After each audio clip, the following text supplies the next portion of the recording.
मोठ्या प्रमाणात जो डेटा ॲनालिसिस करावा लागतो, ज्याला अनेक महिने लागतात, ते काही मिनिटात करण्याची ताकद ही आर्टिफिशियल इंटेलिजन्सची आहे. ती कॅपेबिलिटी आपण बिल्टअप करतो आहोत.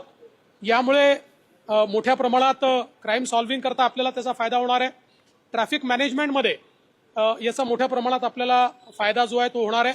आणि विशेषतः जो काही आपल्याकडे डेटा आहे त्याच्यातल्या यूज केसेसच्या आधारावर आपल्याला ज्या प्रकारचे मॉड्यूल्स तयार करावे लागतात ते मॉड्यूल्स तयार करून एकेका युनिटला देणं आणि सगळ्या युनिट्सला इंटिग्रेट करणं, अशा प्रकारचं काम हे या माध्यमातून होत आहे. आपल्याला कल्पना आहे की देशातलं सगळ्यात आधुनिक सायबर डिटेक्शन सेंटर हे आपण आपलं सुरू केलेलं आहे, जे आता महापेला आपलं लवकरच सुरू होत आहे, ज्याची जवळपास सगळी आता काम पूर्णत्वाला चाललेलं आहे.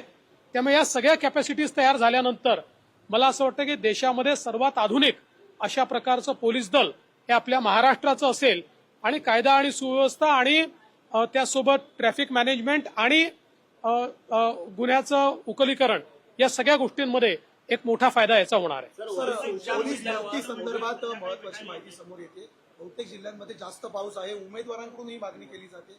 अमरावतीमध्ये सुद्धा अशी मागणी निघाली की भरती रद्द करावी, नंतर भरती घेण्यात यावी. ज्या ज्या ठिकाणी पाऊस आहे त्या त्या ठिकाणी ज्या काही ग्राउंडच्या चाचण्या त्या पुढे ढकलण्यात आलेल्या आहेत. मुळातच यामध्ये हे करण्याचं कारण असं आहे की आपल्याला कल्पना आहे पुढे पाऊस वाढणार आहे, त्याच्यानंतर आचारसंहिता येणार आहे आणि त्यामुळे मग या चाचण्या जर खूप पुढे गेल्या तर त्याचा मुलांच्या भविष्यावर परिणाम होतो. कारण अनेक लोकांकरता मग ती शेवटची चाचणी ठरते. अनेक लोकांचं वय निघून जातं, अनेक लोकांना सेकंड चान्स मिळत नाही. आणि म्हणून ज्या ठिकाणी पाऊस आहे त्या ठिकाणी त्यांना पुढच्या तारखा दिलेल्या आहेत, पण ज्या युनिट्समध्ये पाऊस नाही त्या युनिट्समध्ये ते कंटिन्यू केलेलं आहे. यासोबत अशा देखील सूचना आम्ही दिलेल्या आहेत, कारण मुलं खूप मोठ्या प्रमाणात त्या ठिकाणी चाललेले आहेत. त्या मुलांकरता काही फारशा व्यवस्था त्या ठिकाणी नाहीत. मुलं अनेक वेळा आपल्याला बस स्टँडवर वगैरे देखील झोपलेले त्याला पाहायला मिळतात. त्यामुळे युनिट्सला ते देखील आम्ही सांगितलेलं आहे की तुमच्या वतीनं कुठे मंगल कार्यालयांमध्ये किंवा कुठे जर त्यांची व्यवस्था करता आली तर ती करायचा प्रयत्न करा, असंही सांगण्यात आलेलं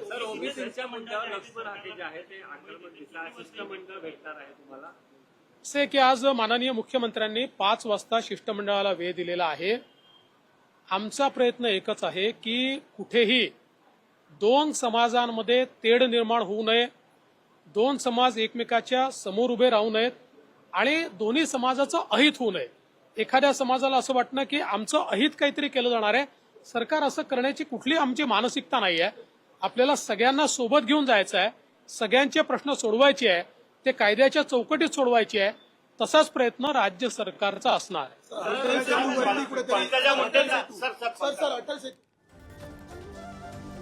उपमुख्यमंत्री देवेंद्र फडणवीस बोलत होते.